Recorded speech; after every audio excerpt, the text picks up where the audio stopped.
Report a shot fired at officers fenced up the vehicle. We have one officer shot. We got shots fired. Sounded like an automatic firearm. Copy, code red, shots fired. We have an active shooter. We have an active shooter inside the warehouse. Now it's Shots Fired with your hosts TJ Kirgin, Dinah Death Milberg, and the lovely Krystal Powers. And welcome back to That's What She Said, the only show. What? Wait. Did we change things up? Well, yeah. It's April. I mean, April 1st is right around the corner, so I figured I'd change the name of Shots Fired to That's What She Said. That's so appropriate. It's just better. It just sounds better. It does. It's a bold name. That's what she said. I mean, that's why we got Krystal Powers. I almost used her real name. Krystal Powers on the air with us this morning. I am TJ Kirgin, a.k.a. Sig Glockencold. I'm known as the local warlord because I own a company called TacticalSht. Can I get a vowel T or blank T, however you want to look at that, out in St. Peter's. And my partner in crime, literally sitting next to me, is Dinah Death Milberg. Alex. Hello. We are on we're on 2 new stations. That was creepy. That was super Sesame Street. That was super creepy. We're changing it up a bit. Well, this show is going to have to be like back to the basics and a little bit remedial because we're on 2 new stations in Missouri to bring the total to 5 stations that this show airs on every Saturday. Isn't that awesome? It's kind of exciting, you know? That means that my mom can now listen on 5 different antennas as she's driving through. And everyone I know can ignore me on 5 different stations. But this show is all about shots fired, both in real life, in self-defense and violence and whatnot. We talk a lot about violence. We talk a lot about self-defense. We talk a lot about home protection, situational awareness. We talk about personal fitness. We talk about health. Because in reality, you are the weapon, right? Ooh. Yeah, don't you like that? I actually read that on a T-shirt. I had a T-shirt that said that. Did you really? Yeah, it had a picture of something, some gun on the front. Just some gun on the front? Uh-huh. Yeah. Hey, have you noticed, Alex? You guys can't see radio. So I'm gonna paint a picture for you. So Alex and I, Krystal was the first caller to our radio show. Second. She was the second? There was that older gentleman. Oh, we had the truck driver. The 32. But we showed prejudice by hiring the pretty one. But so we bring her on because she's well-spoken, smarter than we are, and way better looking than we are. We didn't set the bar all that high. Hey, that's not a compliment to me. Touche. But have you noticed that it's evolved just like any other relationship? I mean, look at her today. She comes in all dolled up. Today, she's literally like her hat. It looks like a Trump hat, but when you get up close, it says "Make milk raw again." I like to make statements. I've never had raw milk. Oh, you should. It's amazing. It's so good, and it's so good for you. No, of course not. Okay, good. Krystal, can you paint a picture as to how drinking raw milk is going to help me be better? Live a better life and defend myself more efficiently in the face of violence and evil. I mean, do you want me to? Because I can, starting with Louis Pasteur, who is the inventor of pasteurization. Okay.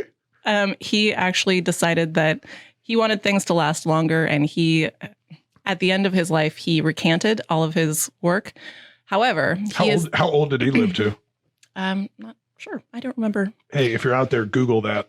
So Louis Pasteur, he actually was colleagues with the inventor of terrain theory. Remember the fishbowl analogy? And was this something from college? Because I didn't do that. No.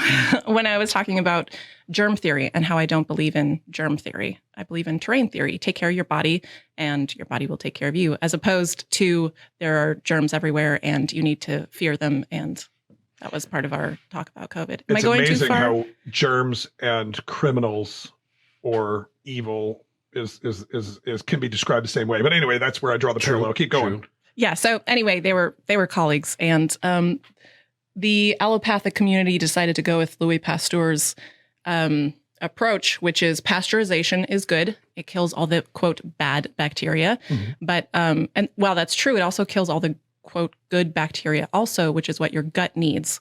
So and this is why Activia is a thing. Like, Activia. Isn't that like Haven't you seen the TV commercials Probiotics. for women's, probiotics for women's gut health? Yeah, but you know what? There are millions of types of bacteria in the gut. So like giving a handful isn't really going to help things all that much. But so by killing this good bacteria, they or the bad bacteria, they keep you from getting sick, and they lengthen the life cycle of the milk. It lasts on the shelves longer, and it makes everybody that sells milk more money, right? Well, yeah, but just by like killing all other food products. But by killing the bad or the good bacteria, what does that do for us? Well, you're giving yourself a neutered nutrient.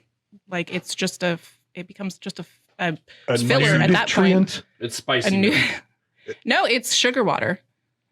That's what you're drinking. Sugar water, mayonnaise sandwich. That's, so gross. Hey, I grew up in St. Louis, North County. That's what we ate. Mayonnaise sandwiches? Sugar water and a mayonnaise sandwich. Hell yeah. It's for real? Mayonnaise sandwich? Eventually, I got a job. I was able to afford Steakums. What is that? Steakums? You get them in the frozen section at Aldi's. Obviously, you have no idea.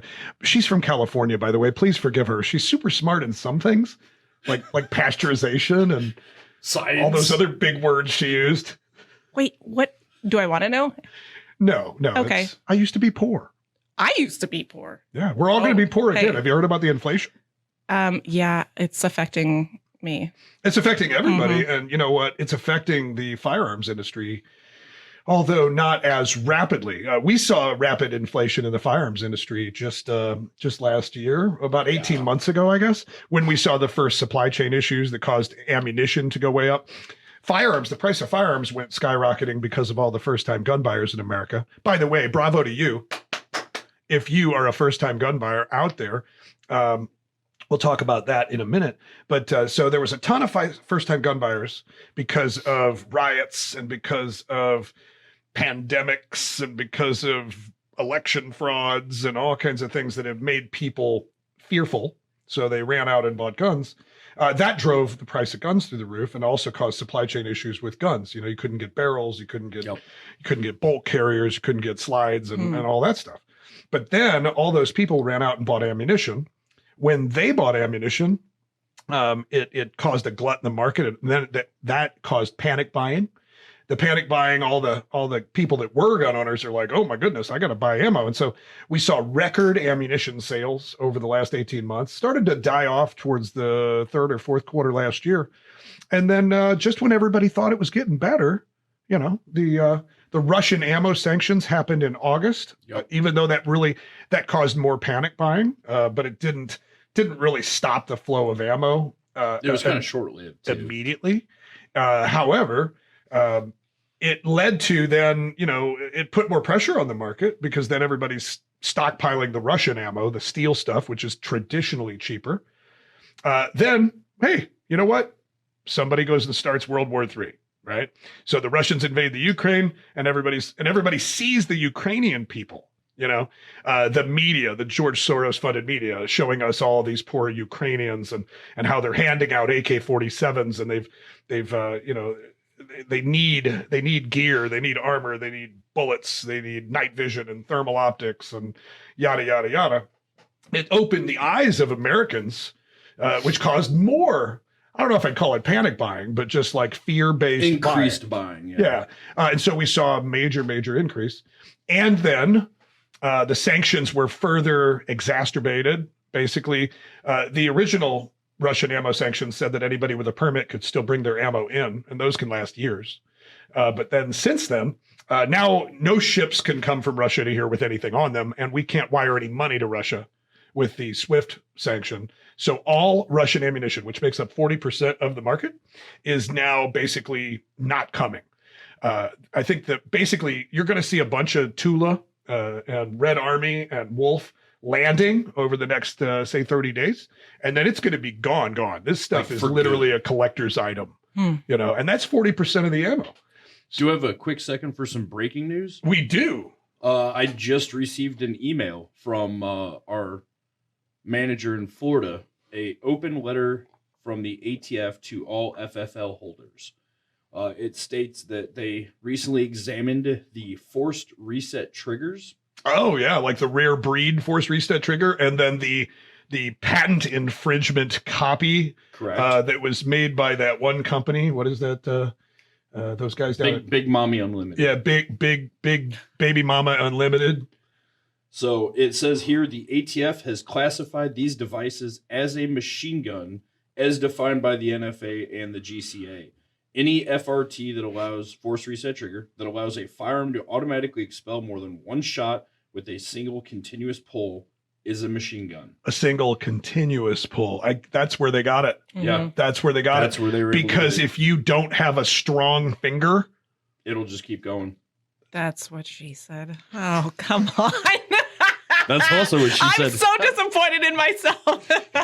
if you don't have a strong finger, that thing will rock off. Yeah. They actually sent me a rare breed trigger to review, and I made a video. Were you there for that? No, but I heard the stories. Yeah, we deleted the video because I didn't want it ever to leave my possession. So we deleted the video out of the camera because I knew that if I showed the video of me using the rare breed trigger, it would result in me being subpoenaed by the ATF to testify that it is a machine gun.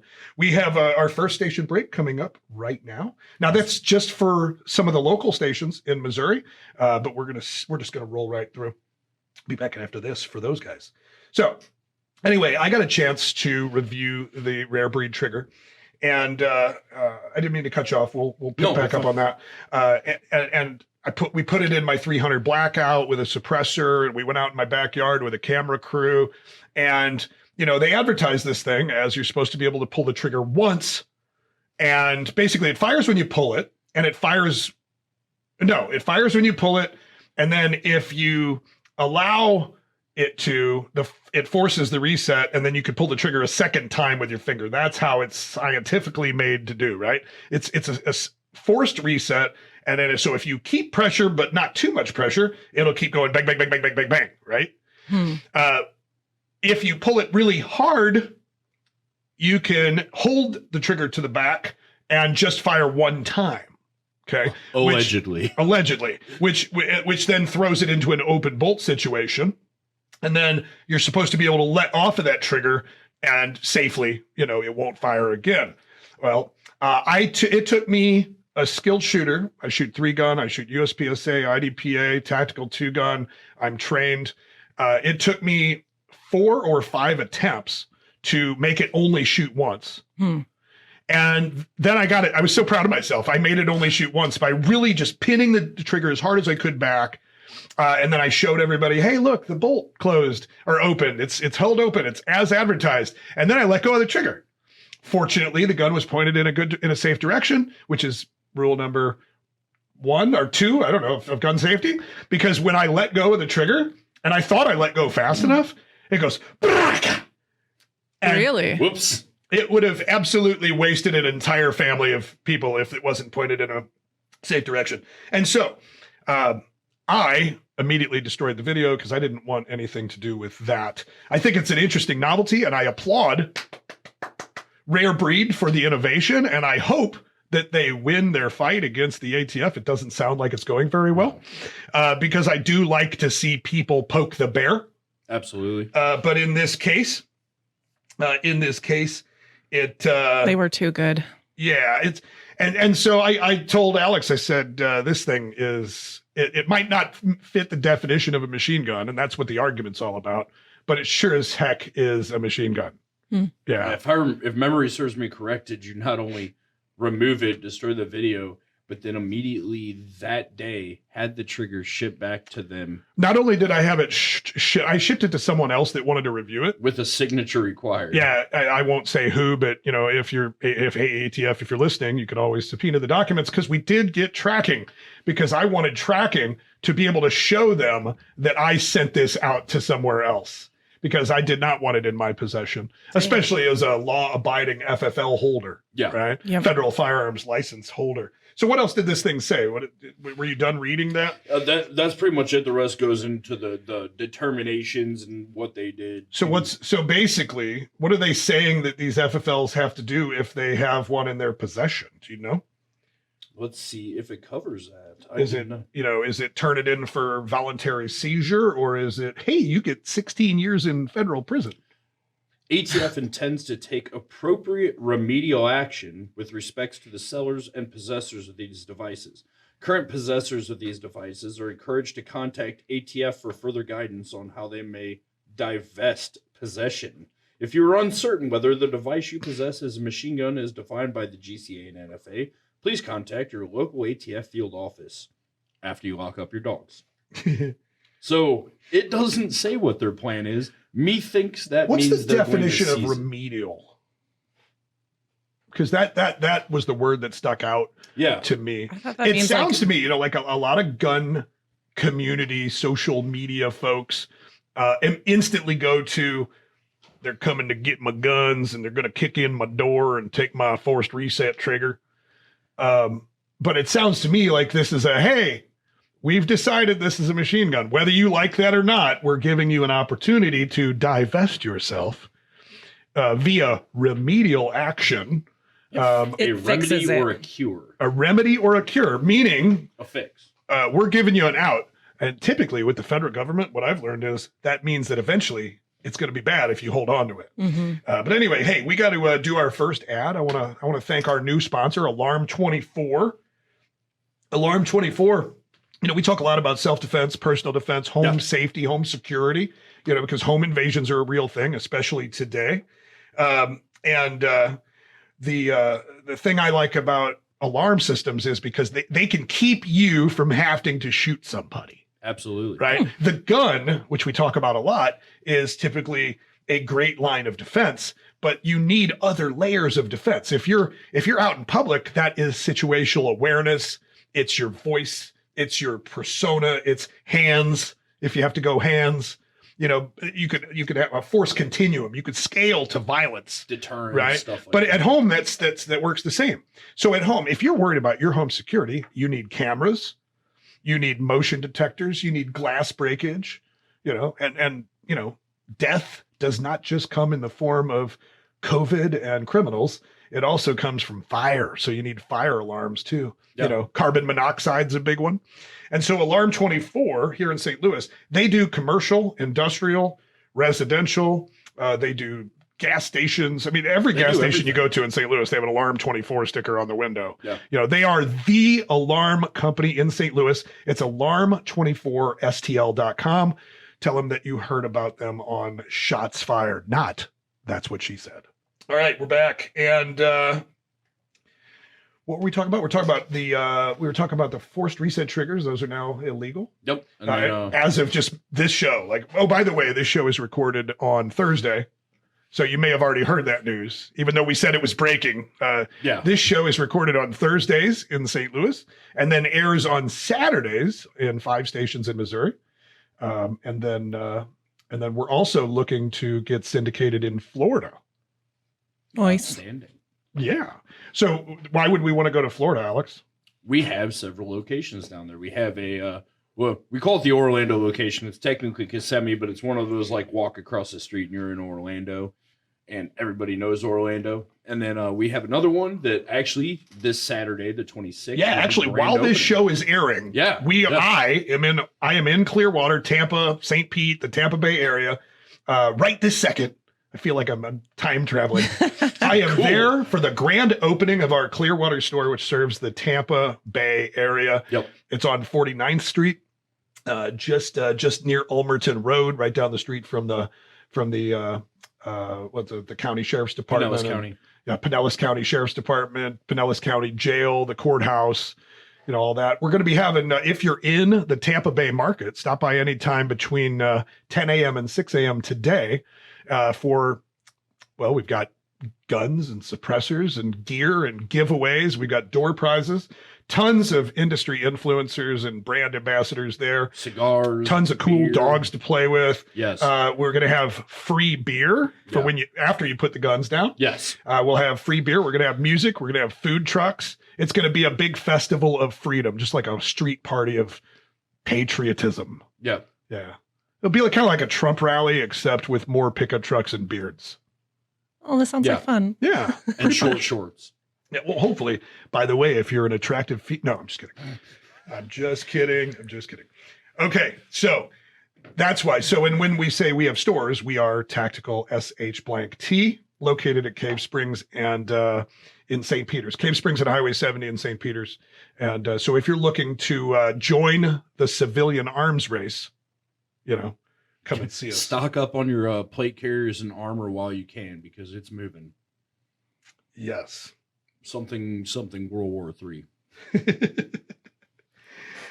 All right. So what else is going on in the world of firearms and self-defense in St. Louis and surrounding cities? Interesting event occurred on the this weekend over in St. Charles, over on beautiful Main Street, St. Charles. As you know, you've got, it kind of turns into from antique shopping and all the little shops and stuff to restaurants to bars.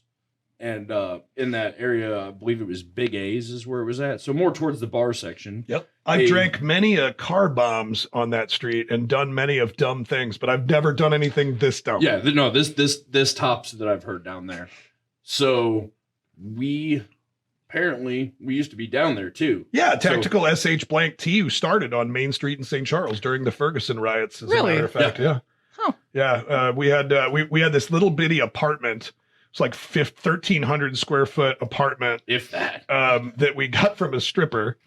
It actually still had a stripping pole and a dance and a platform. Wow. A lit platform. You weren't kidding. No, it's dead serious. And so you had to go up a flight of stairs and knock like 3 times. The worst set of stairs on the planet. Igor would slide the door window open.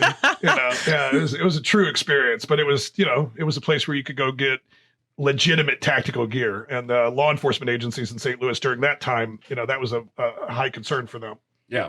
So homeboy here decided to have his firearm on him in the bar. Homeboy, not being you guys. Yeah. And gentleman decided in the bar to show everyone his cool gun. And it didn't say whether he was threatening everyone with it or just waving it around. Either way, something you're not supposed to do. What's that called? Brandishing. Thank you. Yeah. Big flourishing. I like flourishing. Oh, that's fancy. Yeah. Flourishing. Oh, that sounds fancier too. It's also known as armed criminal action. It can get you in trouble. Which is a federal offense. Yes. Okay. And then proceeded to, obviously asked to leave the bar. So he did. He complied and proceeded to open fire at different buildings, 5 different buildings, including the City of St. Charles Administrative Building. Oh. And no. Shoot up buildings on Main Street, St. Charles. So I envision the movie Tombstone. Right? There was a firefight. Yeah, no. In Tombstone, he was the antagonist, the guy that causes the shootout at the OK Corral. He was one of the cowboys. I don't remember his name, but yeah. Yeah, so he comes out of the bar drunk and just starts shooting the town up. And that's when Wyatt Earp comes out and just smacks him in the face with his pistol once and drops him, and then puts him in jail, which ultimately leads to what was then the shootout at the OK Corral. Pretty much exactly what happened. Yeah, well, except the St. Charles City cops didn't walk up and drop him with a pistol whip, did they? He's alive. No, that's the amazing part too, is he didn't get shot up. He proceeded to open fire, then got in his car and kept shooting with a rifle and a handgun. Did he kill anybody? No. One of the shops down there had some windows busted out and some damages. Man. The rest, he just hit brick walls. No one was injured. But he is facing 6 different felony charges. Having a firearm on you while intoxicated, according to the Missouri statute, is a Class D felony. Okay.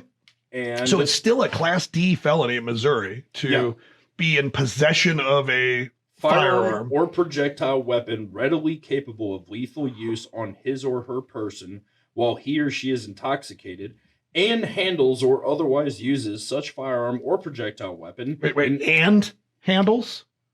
Yes, it says and, not or. So and that means that's where they changed the law. So it used to be a felony just to have the gun while you were intoxicated. You have to handle it. Now it only becomes a felony if you decide to play with it, finger bang it, touch it, shoot it at stores, at buildings as you're walking down the street. They're getting ridiculous. You can't just go out and shoot up a building anymore. I mean, what's going on with the world?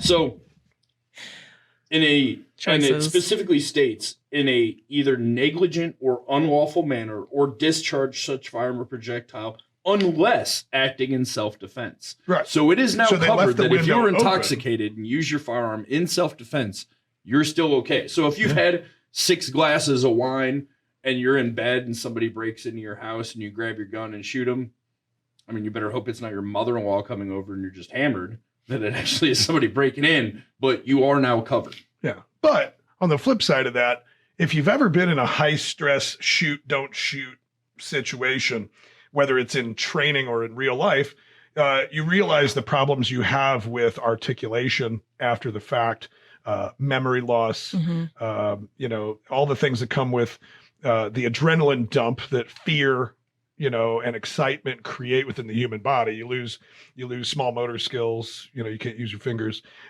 You get tunnel vision. You get audio inclusion. So you don't hear things. You hear things that really weren't there. You think you hear things, whatever. And you also, you can hear your heartbeat instead, louder than everything else, yada, yada, yada. But after the fact, for about an hour after an incident where you defend yourself with lethal force, you have trouble remembering exactly what happened. And memories can be implanted. Correct. I have an example of that. But the point I'm making is, can you imagine how much worse it would be if you were intoxicated? Yeah. So even though you've defended yourself lawfully, hopefully, afterwards, you might not say the right things because you're drunk. And so carrying a gun when you're getting intoxicated is really a bad idea.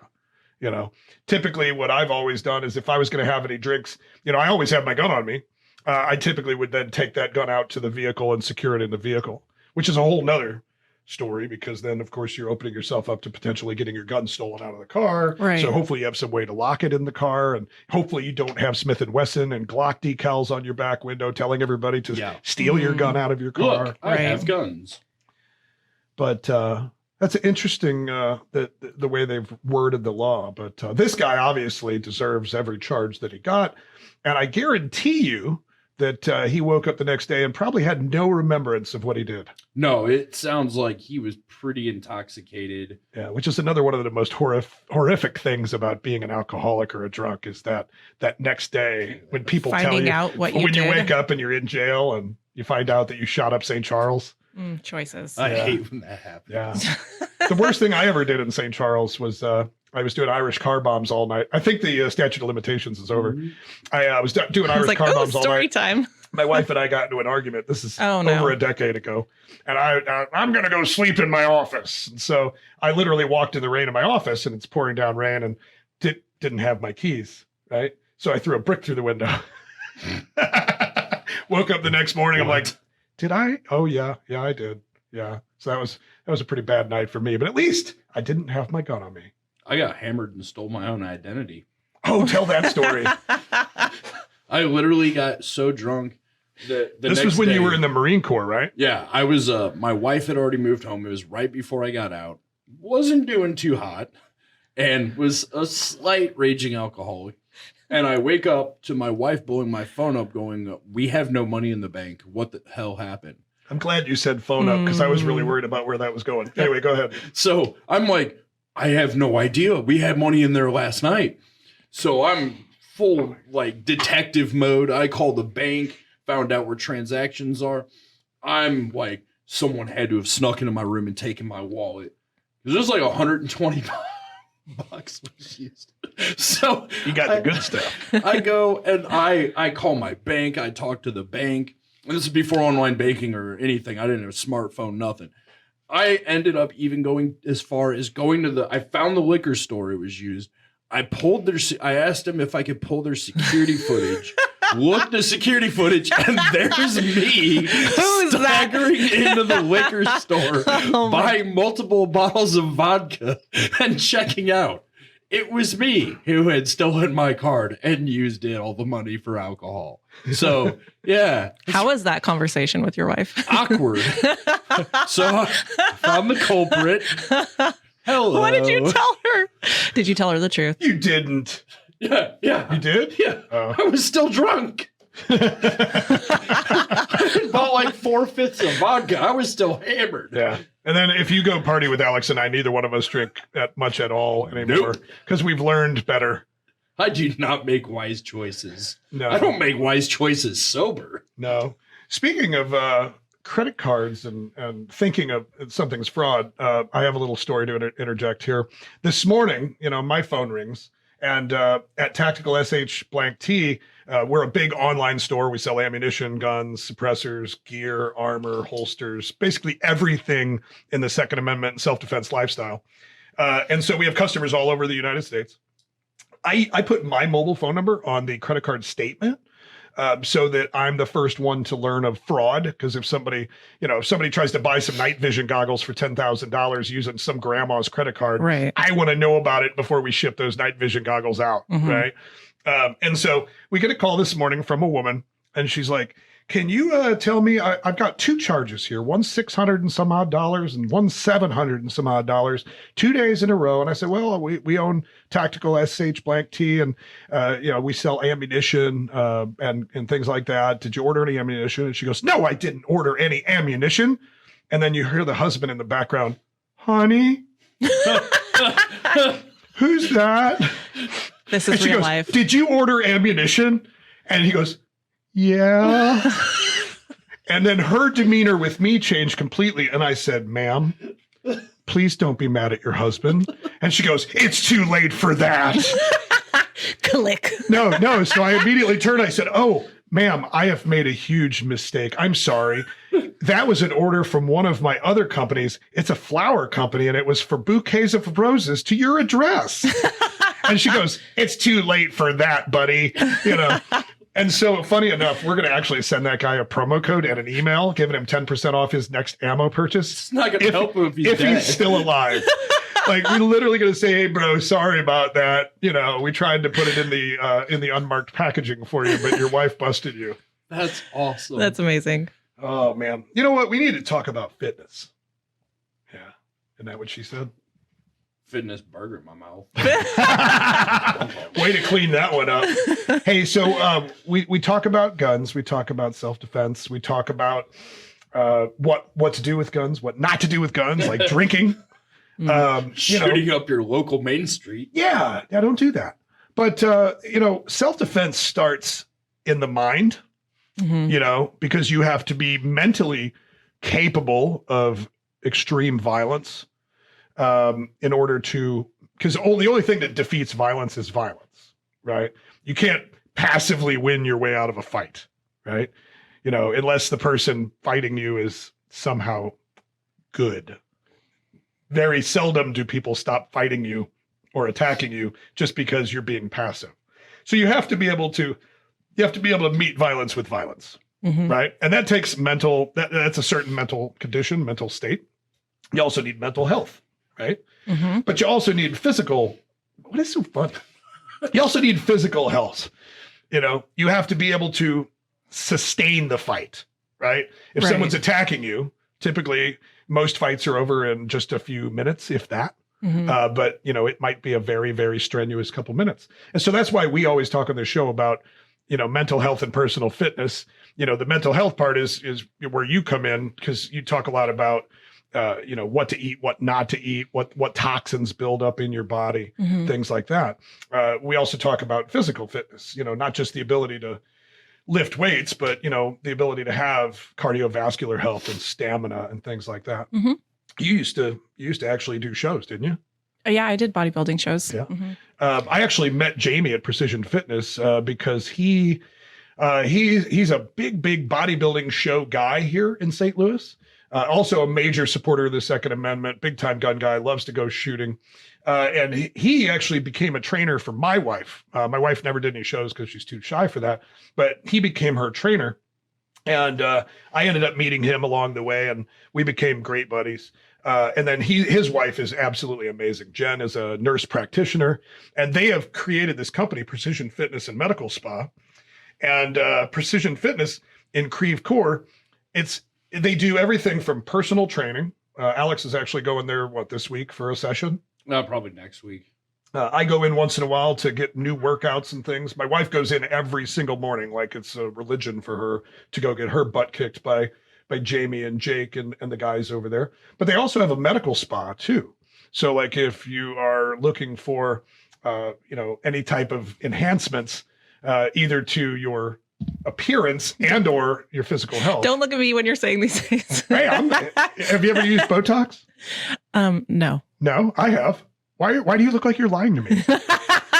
Yeah, I don't use Botox though. I use Brotox. It's a special Botox that they sell only to dudes. If you believe that, anyway. So they can help you with your testosterone supplementation. They can help you with peptides. We'll talk more in future shows about peptides because peptides are really cool. It's a fun subject. Absolutely. We'll talk about that really soon. But right now we got to go to another local break, and so we'll be right back after this. I gotta admit, this show is a big stress for me because with being on multiple shows, multiple stations. Every station does their breaks at different times, and every station segments are different, this and that. And so it's really been complicated, but I think we're on track so far. I don't think we've totally screwed up yet. No, it's not as bad as I thought it'd be. No, but and doing the show straight through like this isn't too bad as long as you use the little boys' room or the little girls' room before we do the show. Yeah.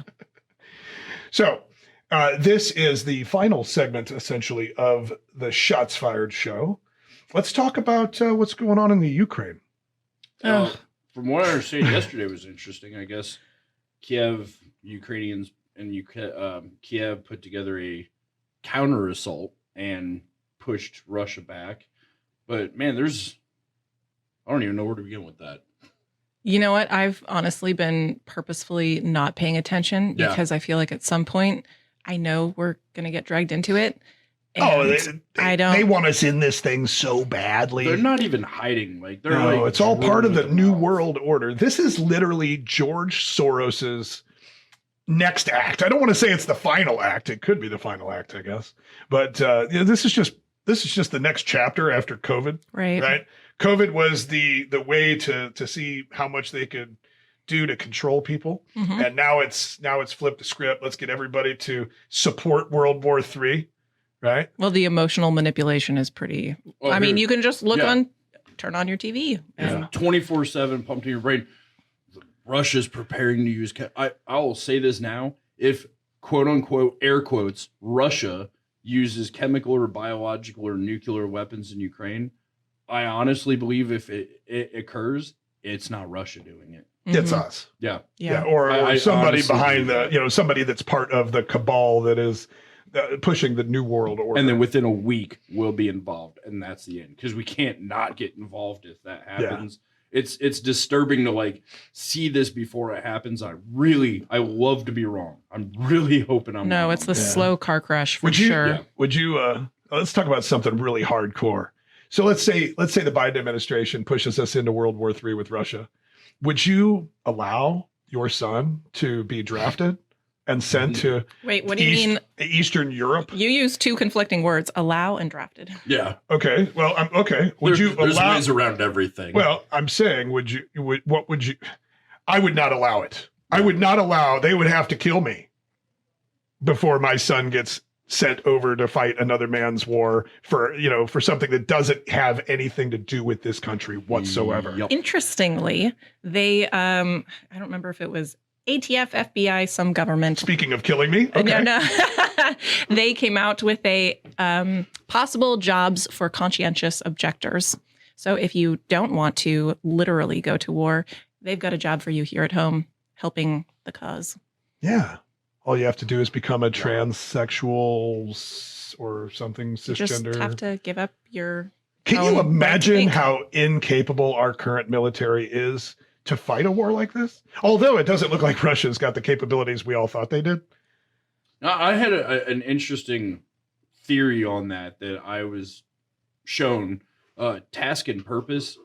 The dude studied a lot of Russian military, and he's saying this is on par.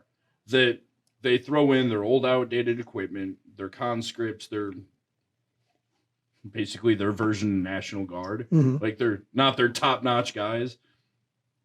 Soften okay up the enemy before you send Yeah. in the good dudes. Yeah, they're okay with high casualty rates. Now, I do think they were caught off guard by not being able to establish air dominance. That they weren't expecting, and that's their weak point right now. But I don't think this is that far off plan for them. And I mean, it's making it out to be that Russia's on the verge of getting their butt kicked right now. But that's just part of the propaganda. Yeah, I mean, the amount of propaganda from every side on this is Well, just and that's the hard part amazing. because I don't know what I'm seeing is real. Like that statistic we saw earlier, I don't believe any of it. 63% of Americans are pro-Ukraine. Or what was the? That I would, 63% believe we should be more involved when we are.